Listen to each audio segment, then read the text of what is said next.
Hello everyone, जय हनुमान। स्वागत आप सभी का। जोसा काउंसलिंग के फोर्थ राउंड के सीट अलॉटमेंट के बाद बड़ी ही सरप्राइजिंग और गजब सी बात सामने आ रही है।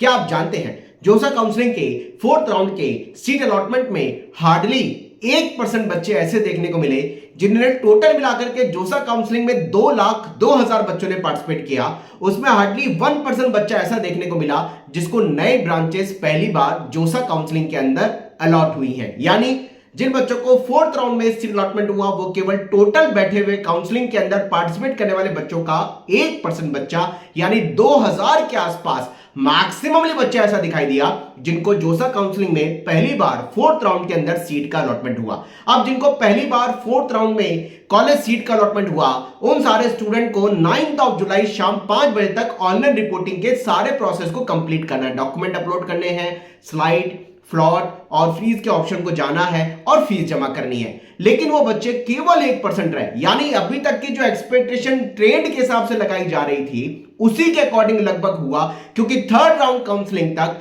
मैक्सिममली बच्चों को कॉलेज का अलॉटमेंट हो चुका होता है और बहुत कम बच्चे ऐसे देखने को मिलते हैं जिनको पहली बार आगे के राउंड में, जैसे कि फोर्थ राउंड में देखने को मिला, पहली बार कॉलेज का अलॉटमेंट हो।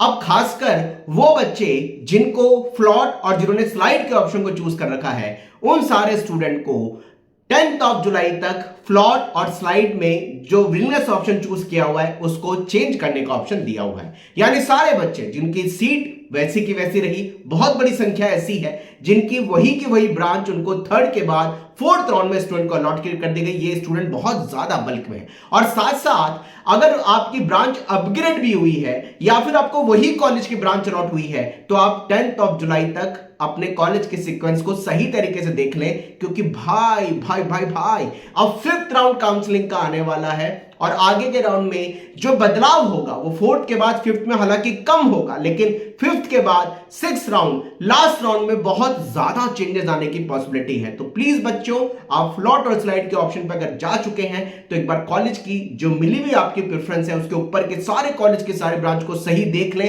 कहीं आपसे अगर छोटी सी मिसिंग हो गई या गलती हो गई और फिफ्थ राउंड उसमें चेंजेस कम होंगे, हालांकि सिक्स राउंड में अगर कोई ब्रांच अपग्रेड होकर आपको मिलती है तो आपको बहुत भारी नुकसान होगा, आपको उसी ब्रांच में पढ़ना होगा। एक इंपॉर्टेंट बात, अगर अभी आप एनआईटी, ट्रिपल आईटी या जीएफटी आपको अलॉट हुआ है या अलॉट ही नहीं हुआ है तो आपके पास बहुत बड़ी गोल्डन अपॉर्चुनिटी बची हुई है सीएसईबी काउंसलिंग में दोबारा पार्टिसिपेट करने की। वो आप सभी के लिए गोल्डन अपॉर्चुनिटी है। वाइस वर्सा ऐसा देखने में आया कि जोसा काउंसलिंग में जो पहले 62,000 बच्चों को कॉलेज अभी तक थर्ड राउंड में अलॉट कर दिया गया उसमें हार्डली 10% बच्चा ऐसा देखने को मिला जिसकी ब्रांच अपग्रेड भी हुई, यानी 6,000 के आसपास मैक्सिममली बच्चे अभी तक ऐसे स्टेट्स के हिसाब से सामने आ रहे हैं जिनकी ब्रांच में अपग्रेडेशन की पॉसिबिलिटी बनी है। अदरवाइज मैक्सिमम बच्चे ऐसे हैं जिनको थर्ड राउंड में जो कॉलेज मिला वही उनको फोर्थ राउंड में अलॉटमेंट हो गया। तो ये बड़ी गजब सी स्टैटिस्टिक्स आई है जोसा काउंसलिंग के फोर्थ राउंड के सीट अलॉटमेंट की। लेकिन मैं फिर बोलूंगा, अगर फोर्थ राउंड तक भी कुछ नहीं मिला तो थोड़ा सा परेशान मत होइए, कंफ्यूज मत होइए। जोसा के बाद सीसेप काउंसलिंग एक बड़ी गोल्डन अपॉर्चुनिटी आप सबके लिए है, क्योंकि बहुत पीछे के रैंक तक कॉलेज और ब्रांच मिलने की पॉसिबिलिटी बनती है। कमेंट बॉक्स में जरूर लिखें आपकी ब्रांच अपग्रेड हुई है, आपको कौन से कॉलेज की कौन सी ब्रांच मिली है, क्या आपको पहली बार फोर्थ राउंड में सीट मिली है, और ये जरूर लिखिए क्या आपको किसी कॉलेज का अलॉटमेंट नहीं हुआ। हम बहुत सारे ऑप्शन आपको बताएंगे। Wish all the best. जय हनुमान।